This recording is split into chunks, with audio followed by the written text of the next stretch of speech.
आज 19 फेब्रुवारी छत्रपती शिवाजी महाराजांची जयंती। आजच्या या शुभ दिवशी एक गोष्ट तुम्हाला सांगावीशी वाटते।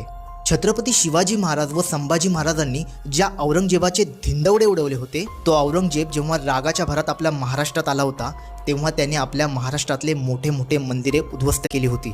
याच हेतूने तो जेजुरीच्या खंडेरायाचं मंदिर पण तोडायला आला होता। पण आपल्या खंडेरायांनी त्याची अशी जिरवली होती की तो घाबरून तूर पळाला होता। जेजुरीला पोहोचल्यानंतर त्यांनी यशवंतराव किल्लेदाराला मारून कसाबसा गडाच्या वरती आला। ज्यावेळेस त्यांनी मंदिराला उडवण्यासाठी चारी बाजूनी सुरंग लावली, त्यावेळेस एक चमत्कार झाला। अचानक मंदिराच्या आवारात मोठे मोठे भोंगे आले व सर्वांचे लचके काढू लागले। त्या भोंग्यांनी औरंगजेबला इतका त्रास दिला होता की तो जीव मुठीत धरून पळाला होता। आणि अशा प्रकारे आपल्या खंडेरायाने स्वतः शिलेदार होऊन या सोन्याच्या जेजुरीचे रक्षण केले। हा व्हिडिओ आवडल्यास मराठी सनातनी फॅक्ट्सला नक्की सबस्क्राईब करा आणि तुम्हा सर्वांना शिवजयंतीच्या खूप खूप